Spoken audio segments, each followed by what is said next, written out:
Let me explain what's happening here.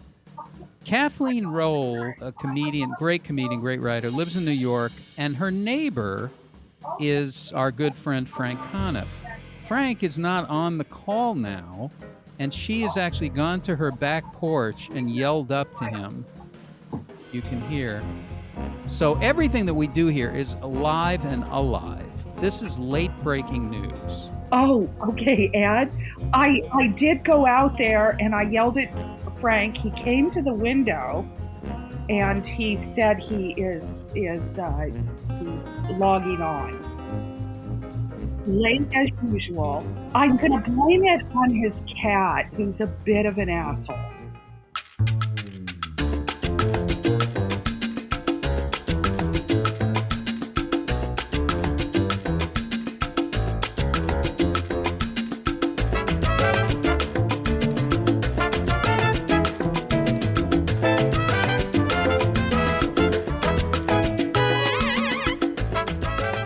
Good morning, good afternoon, and good evening, and welcome to the Mental Health Comedy Podcast.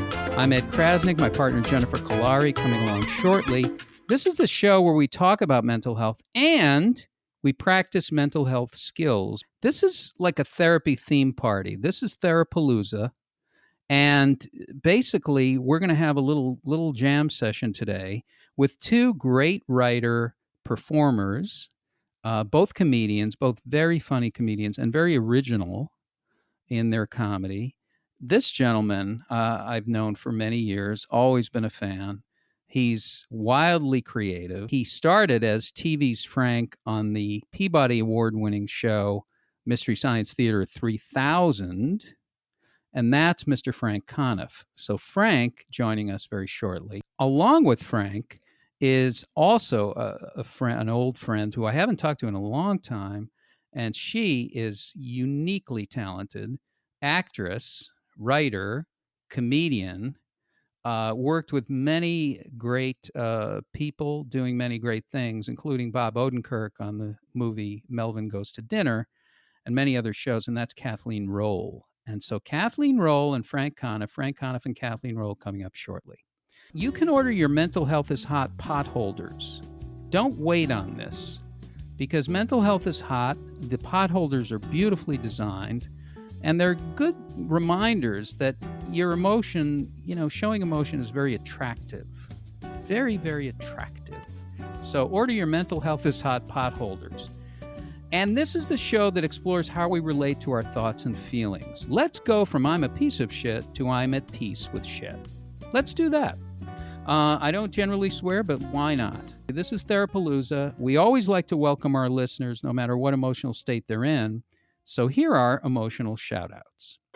If you think the Delta variant is a Penn State University frat house, welcome.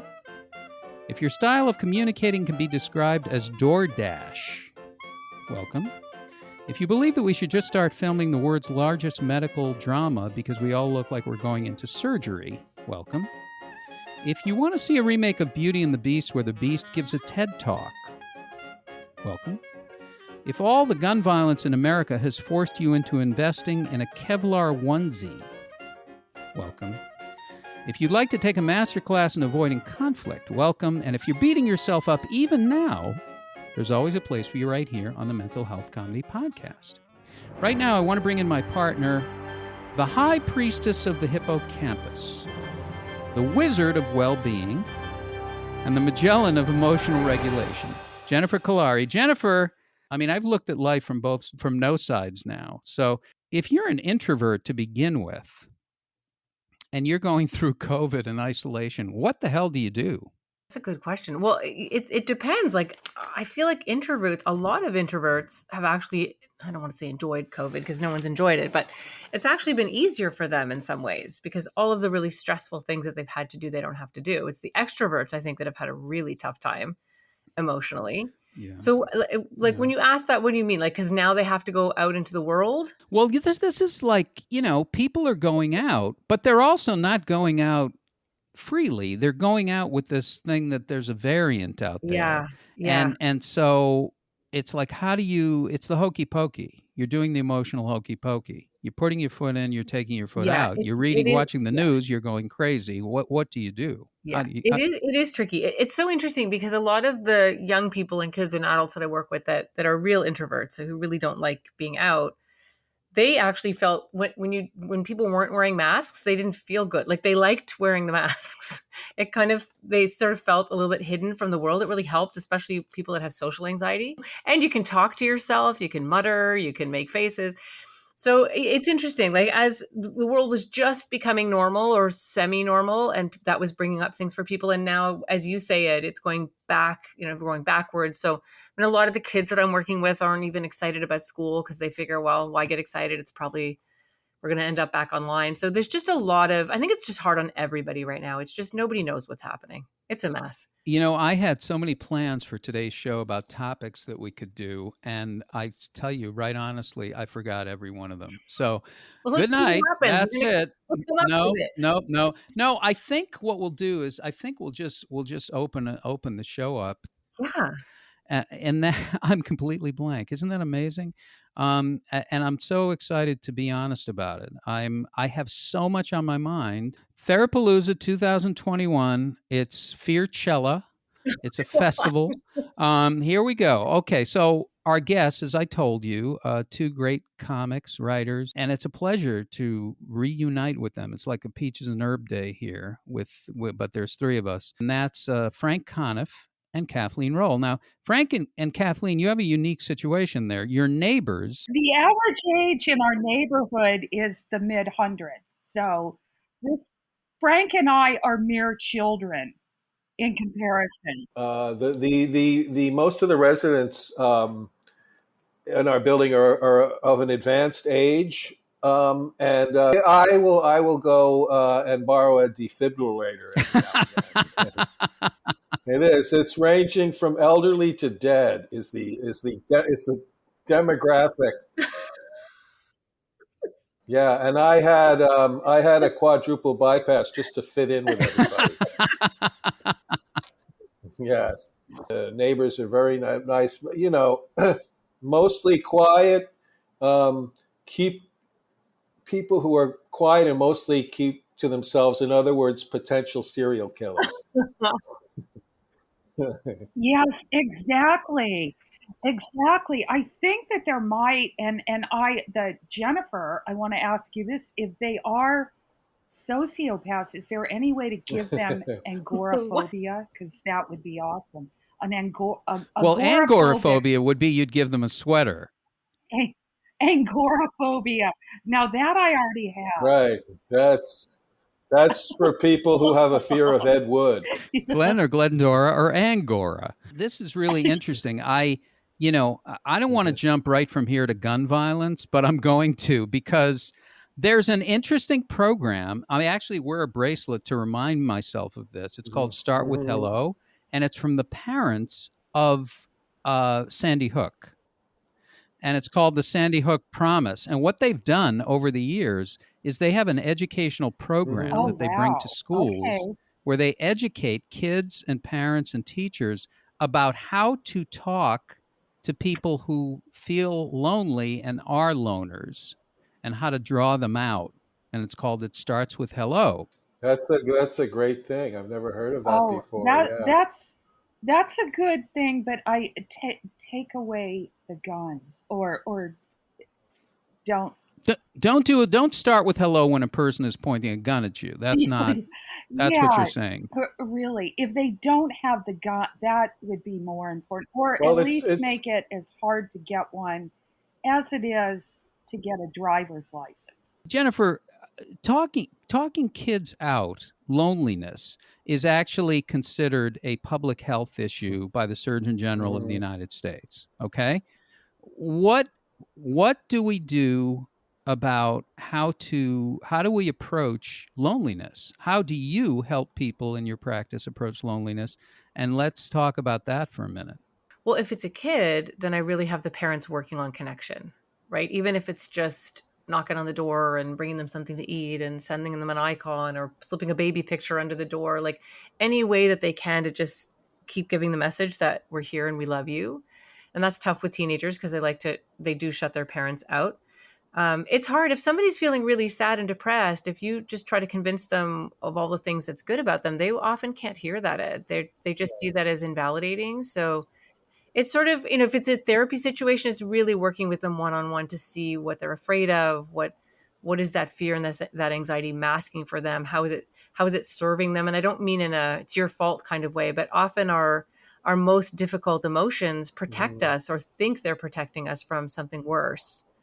But if somebody says, I'm really, I just don't feel like doing anything, and you would look at them and you would validate them, you'd mirror them, you'd say, yeah, it seems like you're really down now.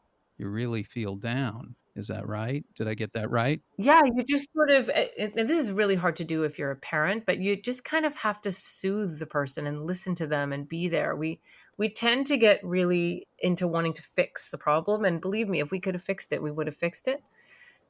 It's just presence and soothing and comforting and checking in and just being present. Sometimes just sitting with them and not saying anything at all can be really powerful. It's a very tricky thing. It's hard with a friend. It's particularly difficult with a family member, and it's probably the most painful with a child because you're watching them watch the world go by. Loneliness is usually a form of anxiety to some degree, right? Like loneliness is you feel cut off somehow, and either you're removing yourself and you don't realize it, and that's why you're so afraid, or your brain and your anxiety is trying to protect you by keeping you inside. But the more isolated you are, the more you don't have there's no soundboard. It's just you in your own head talking, and there's no other voices. There's no other challenge to the thoughts that are going on inside. So often it's just really supporting people and caring about them enough to be brave enough to take some small steps to connect. And you don't have to physically see people to connect. You can connect through texting. You can connect through email. You can connect by looking at photos and pictures. It's quite a long process to help someone out of loneliness. And then there's just chronic reasons why someone's lonely. It's COVID. You can't go out. You're separated from people. You're wearing masks. Frank and I have been friends for many, many years. And one thing that we were both isolated kind of, and we've bonded. I know that it's made me feel better at times with hate watching. And that's like watching colleagues that really suck on a terrible show. And oh yeah, bond it cements you, and it really it feels good. It's like a sense of community. You commiserate. It's a celebration. Right? You commiserate and you celebrate. Yeah. Frank, I know for you, like you made a joke about it, but you did have a quadruple bypass and you did go through this. So how did that change your perspective? Did you feel, was it like comedy where you're looking at it and you're saying my quadruple bypass was better than your quadruple bypass?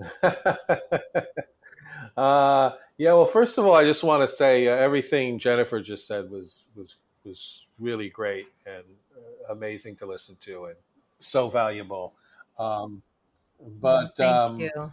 yeah, it's it's just a weird thing. I just kind of took it like this. When I was in the emergency room and they said, you have a lot of heart disease. We're going to have to do surgery tomorrow morning. It was like really a heavy duty thing. And I'm like, oh my God, a major life altering event is happening. But then you just kind of, I think because there's been a lot of death and like tragedy in my family and stuff, that then you just kind of go into a mode that I learned when I was a kid was, okay, something potentially tragic, something monumental is happening.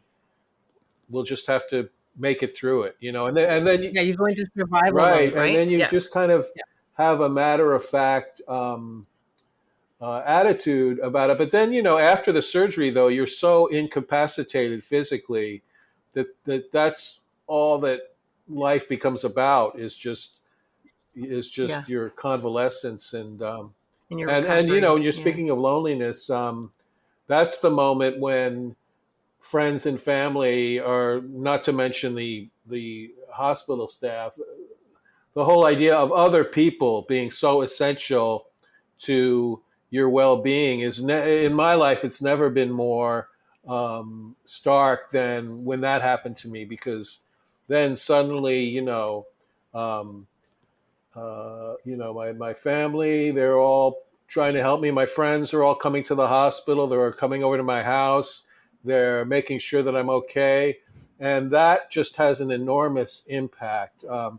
Kathleen didn't give a shit, but everybody else was, Right. She's was, because she's too busy yeah, hate yes, watching, and she's hate watching yeah, without yeah, you, which is yeah. sad. Yes, I have to say, Frank completely, like, his recovery is amazing. I mean, dropped weight, he looks great, and he started walking. He really took it well. I mean, I've never seen anybody. That's No, awesome. you know what? Because like Kathleen said, like I finally lost a lot of weight, which for my whole adult life had never happened. I dropped a huge amount of weight. Frank, can you recommend that people go through a quadruple? Maybe it's a way to health. It's a good path. A quadruple bypass is really the dumbest diet plan you can come up with.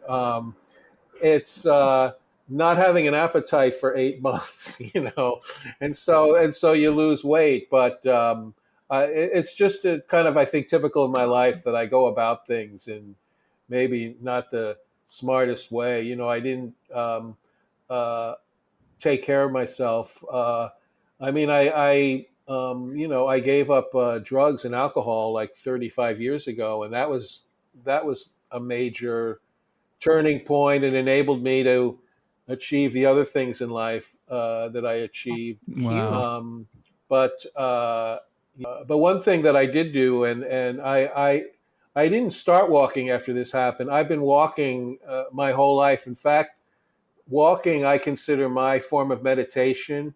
Like, I don't sit and meditate every day, but I go for long walks every day, and that's my meditation. And I think if it hadn't been for all the walking Hmm. I did all my life, like, I probably just would have had a heart attack and died. But because I did do all this walking, but also didn't take care of myself, I kind of was given a second chance of, like, Yeah. the gigantic wake up call, and then the ability to come out of it. Oh yeah, I do think that the walking saved you. I mean, Frank is quite a walker. I am too. But Frank, you Yeah. go to Central Park like almost daily. Yeah, Central Park and Carl Schurz Park, and I it's rare that I don't walk at least 2 miles a day, and sometimes like 4 or 5 miles. And we live right by the river. I walk up to Harlem That's to go great. to this grocery store, and it's so awesome. There's a whole community of fishermen, that it's just It like you're in really a different is. world. Yeah, it's so important, and in fact, like when I became a comedian and I got into show business, which I always wanted to from when I was a kid. Of course, my dreams as a young guy getting in was fame and fortune, and all the things you always dream about. And um, but the thing that I found in my work that's been so valuable to me is community. Like meeting people like Ed, all the great friends that I've made in LA and in New York and in Minneapolis. Just this gigantic community of people who have the same kind of interest in being funny and comedy, and so all of the times that I've had in that community, just hanging out with people, going to delis after the show, Yeah. That's medicine. Oh yes, hanging around, joking definitely. around. I mean, that's the gift of what I do more than anything else. See, that's amazing. That's one of the things I was going to talk about too with loneliness. When you have community, so Kathleen, going to a place like that where everyone's chatting and they kind of know each other, that's missing from a lot of our lives now and kids' lives, right? I Let's, do yeah, miss that, like going to the village, the cellar, and just the community of people. Like I'm a little afraid to go, but once you get there, it's just so nice. Like you'll run into Now, are you naturally, Kathleen? Can I ask you? Are you a naturally shy person? I am. I really am. But when I'm around commute, like when I run into you, it's almost like this is family. It's like so. I'm not shy. I mean, I get a little freaked out, like after a show, strangers. Like say you're in Vegas and they're very nice, but I don't know what to say to them. But with other comics, that there's a whole community. But yeah, I am shy, and people don't realize when you're up there, you're all by yourself doing comedy. You're not. It's such an ironic thing. It It is. seems ironic that a shy person would go in front of people on a stage. I found most comedians, I think, are shy yeah, people and are socially awkward. In fact, I would say not all comedians, just the good yeah, Right. ones, Oh, that's true. are Yeah. are people who have a lot of insecurities. awkward. Yeah, And I'm this way too. Like just in a regular social interaction with Hmm. people, like I'm tongue tied. I don't know. Like I'm frightened. I don't know what to say. But put me on a stage in front of a room full of strangers, and suddenly, I'm the center of attention, and I'm yeah. okay with it. That's your world. Yeah, absolutely. Yeah, like I said, all of the good ones I know are like that, and all of the comedians I know. When the pandemic came along, it's like, oh, we have to isolate all the time. Wow, this is going to be new. No, it wasn't. It wasn't different at all. It was like kind of, Well, and you have more control in those situations. Comedians are often extroverts on stage and introverts in life. Exactly. Absolutely. I didn't like not being able to go out and get groceries, but I like being alone and isolating and reading. And all the pressure is gone, right? You don't have to go to the parties and the lunches and yeah, Oh, yeah. yes. Is it necessary?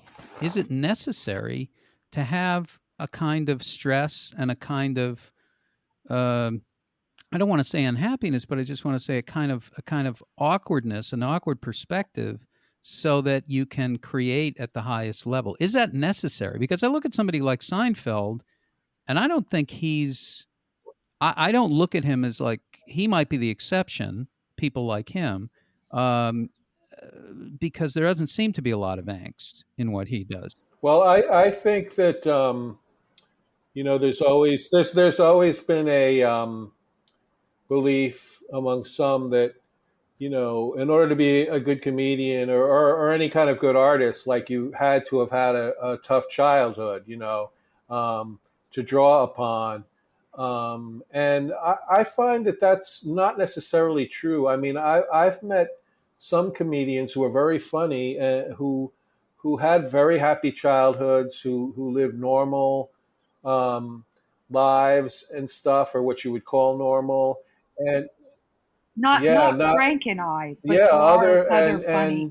um, because the thing is talent is a matter of luck. Craft is what you work on, but your talent is something you're born with. And some people are born with talent, and they grow up in really dysfunctional families, and other people are born with talent, and they grow up happy. I mean, I was watching this documentary that was recently on the Hulu channel about Paul McCartney. It was like a long interview with Paul McCartney, and he was talking about how when he met the other Beatles, like Paul had grown up in such a loving, happy family. Like he didn't know that there were people that came from different backgrounds from that. So he was very surprised when he met John, who had this very turbulent background and was a different kind of personality. And you can kind of see it in their art. You can see in Paul McCartney's song, there's a little bit more of an optimistic vibe to it. And in John Lennon's songs are darker, but they're both incredibly talented and they're both great artists. Yeah, that's it. By the way, if you haven't seen this is one of the most fantastic series. It's called 3-2-1 McCartney, and he talks with Rick Rubin, and they talk about the music and the songs, and then they let you listen to different parts of the music, and then he tells stories. Wow. It's one of the best. It's beautifully produced. It's called 3-2-1 McCartney. And for a Beatles fan, it's heaven, basically. And most people are Beatles fans. This is on Hulu? Hulu. Yeah. Okay. Highly recommend the way it's what they don't do. They let him talk and they let you listen to the different tracks and the way the songs have been recorded and why they've been written and what was the inspiration. It's all that you want from a Beatles fan, for sure. But from anybody, it's just a great series. But I was going to ask, Frank, when you grew up, I mean, your dad was a very famous Pulitzer Prize winning journalist who died of a heart attack. Yes. So I'm thinking you're going through this heart attack, and this has to be, I mean, it's terrifying to go through a heart attack, but I think it's doubly terrifying to know that your dad passed from this. As I was being wheeled into the operating room, I looked up at this guy and I said, "Are you finally proud of me, Dad?" No, I didn't say that. But, oh my God! Yeah. But no, but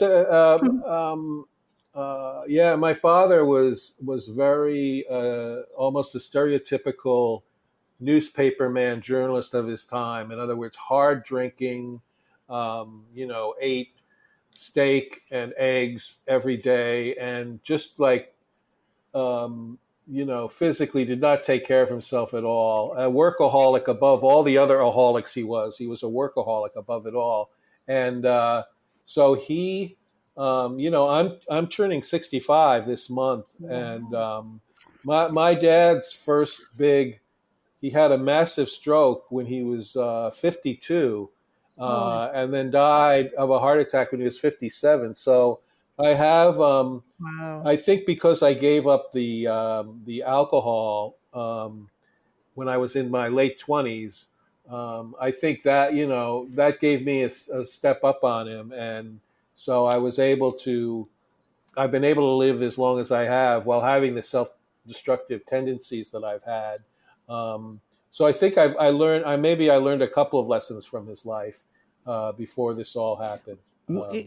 Kathleen, what did you learn from your parents in terms of, and I'll take it to mental health, what did you learn and how have you combated it or maybe used it as a positive? My family is quite different. I'm from Arizona and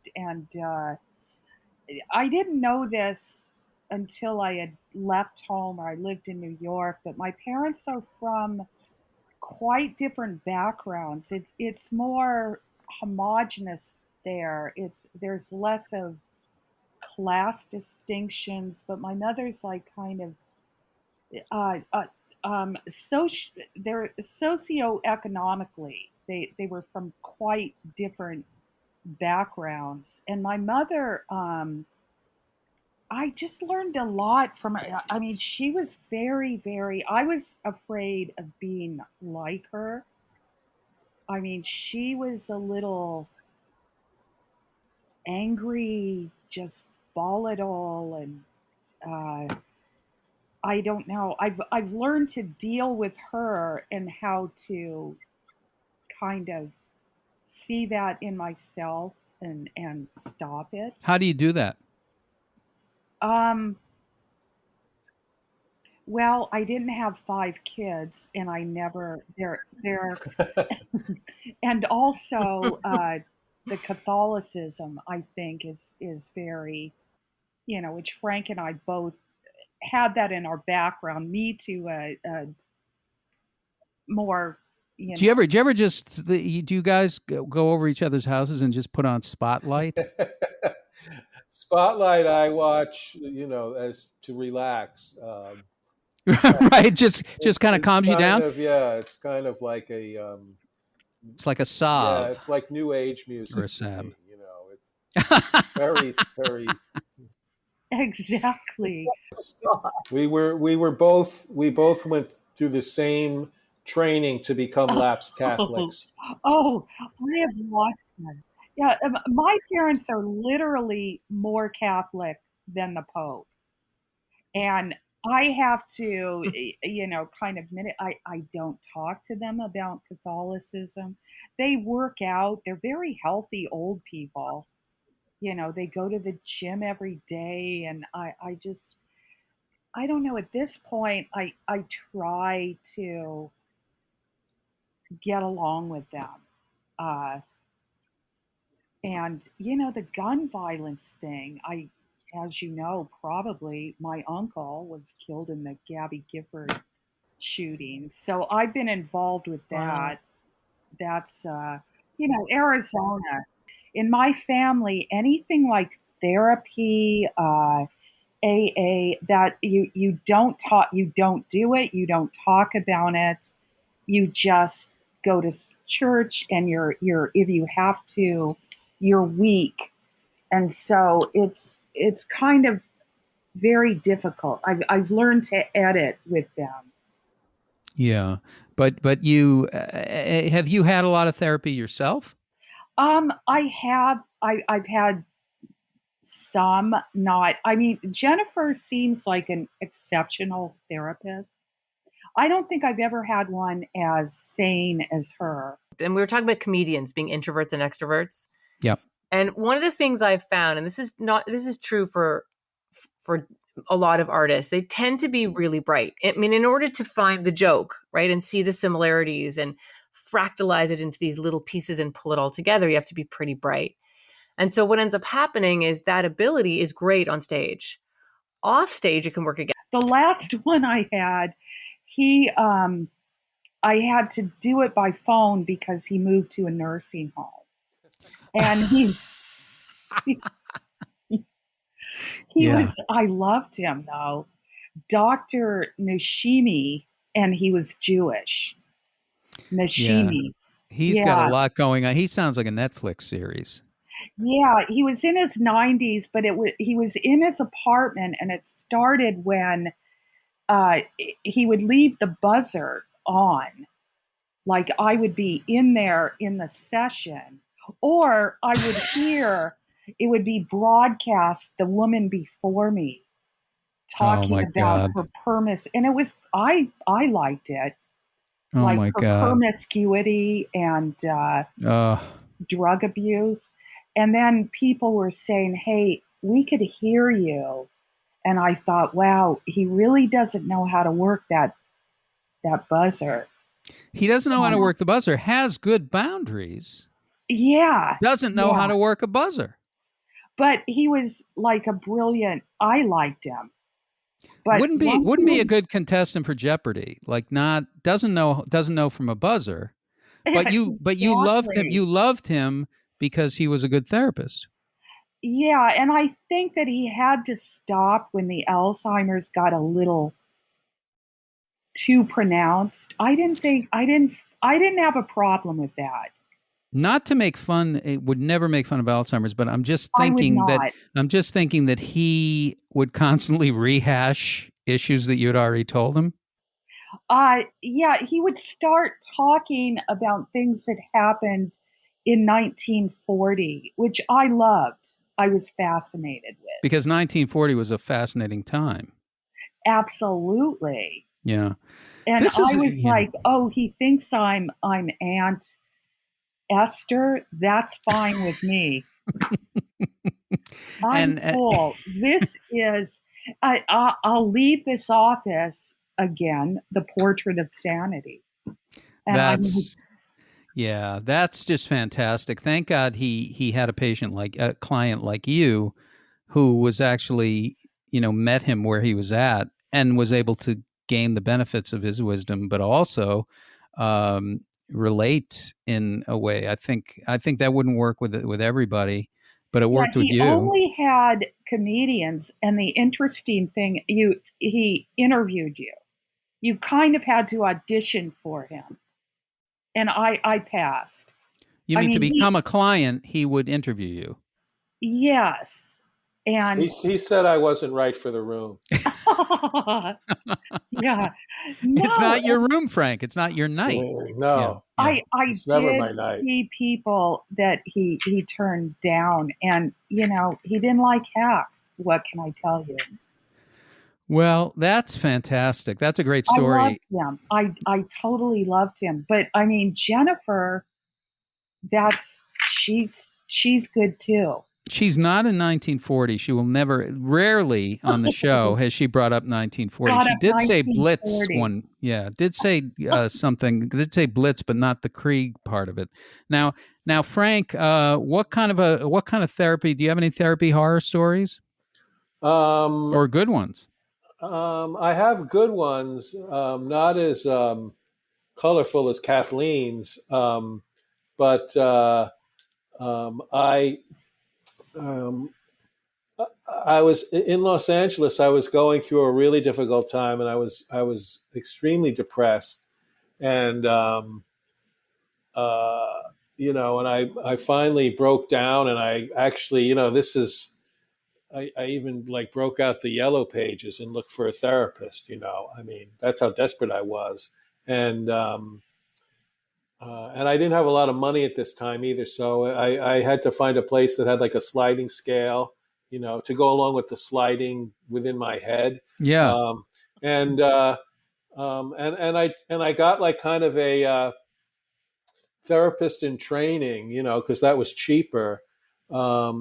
And just this very nice young woman, and I you can talk all you want about the complexities of therapy, and there are many, but to me it was so helpful just to have this really nice person whose job it was just to sit and listen to me for an hour, and to kind of be nice and supportive and nod her head and approvingly and be sympathetic. And there wasn't really a lot more to it than that, but you know what? It was very helpful. It was good. It was good. Well, that is part of the job of a Yeah, good yeah. Yeah, therapist. what I liked about Jennifer is she offered these things that you could Right. do, which Yeah. Dr. Nashimi, he really didn't. But he was fine. He'd say, "So, you like to get a little blotto after you do comedy?" And I'm like, "What does that blotto?" Oh, like Dorothy Parker and whatever. He Yeah. meant drunk. You like to And get a little blood. I Well, like, that's fun. yeah, but I do like that she offered, and they were very practical. Well, yeah. Usually Solutions. we try it out. We practice it on the show. And she's got skills that I haven't heard before. I've heard some. I've heard a Well, lot of that's them. the thing too. I was talking about talent being luck. Luck plays a very important part in life, and it also applies to getting a good therapist. You have to be lucky that you get a good one. Oh, Yeah. right. I mean, someone as simple as she's very connected to the human condition. It seems like that would be an entry level Yeah. requirement, Whereas but not all of them. I actually, in terms of what I said about luck getting a good therapist, not every therapist belongs in that profession. And I will tell you about, I one time, through a mutual friend of all of ours, Joe Keys, very funny Love comedian, Joe Oh, yeah, Keys. writer, Love very actor. Joe Keys. Love talented. Joe Keys. A friend of his was doing like a cabaret act at some Los Feliz nightclub, and Joe wasn't doing a lot of stand up at the time. She wanted a comedian to open for her, and so I said, "Yeah, I'll do it." And I went and I opened for her, and I got like horribly heckled by a woman in the front row who wouldn't shut up. And it turns out it was her mother, and she was a therapist. Wow. Mm. So that's So maybe her advice to people is you're not heckling comedians enough in your life, you know. Wow. I once did a benefit for the criminally insane. Now, I was misinformed. I was doing a room downtown. It was like poetry, and I was one of 2 or 3 comedians.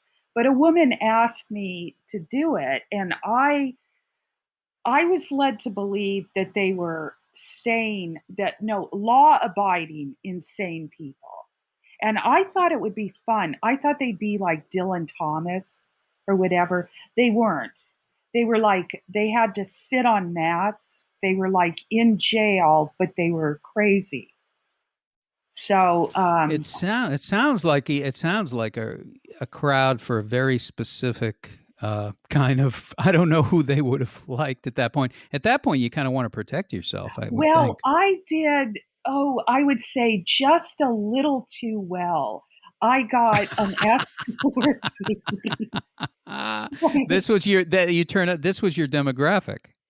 Yes, I had to be escorted home by the police. Took me in their car, and my neighbors, of course, they were jealous when they saw that. But when I went to get a drink of water, they had guards like, "Don't do this alone." Right. And Don't show your hands. Don't show your hands. Yeah, they were too violent for chairs. They had to sit on mats. But it turns out a really good audience. Excellent. I mean, loved comedy. Really and killing. And the guy before me, he had, some people have a pot belly.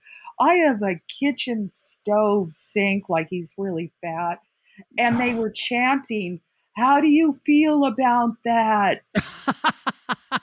Sounds fantastic. Yeah, I thought it was fun. Boy, they sound great. I'd like to play that room.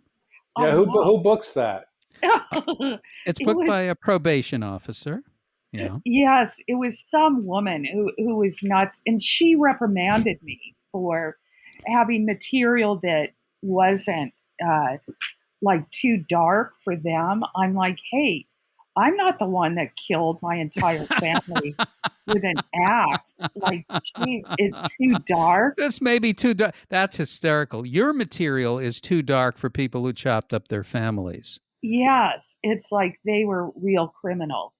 Now, if I had known that going in, I don't know if I would have. But yeah, why not?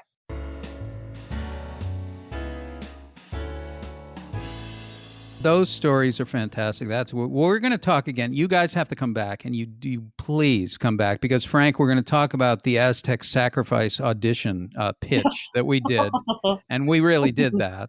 Oh my gosh! Yeah, we did an Aztec Sacrifice simulation pitch for the Cartoon Network, and I was the one who lost my mind. So that was fantastic.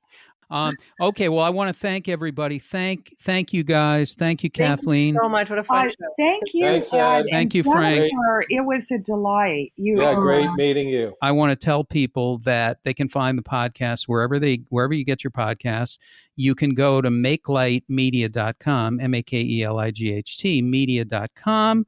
You can write a review, you can share, you can do whatever, or you can write us at ed@makelightmedia.com. Go to Connected Parenting to check out all of Jennifer's work, her classes, workshops, media. It's all there at connectedparenting.com. Keep coming back. It works if you work it. I'm Ed Krasnick for Jennifer Kolari. We'll see you next time.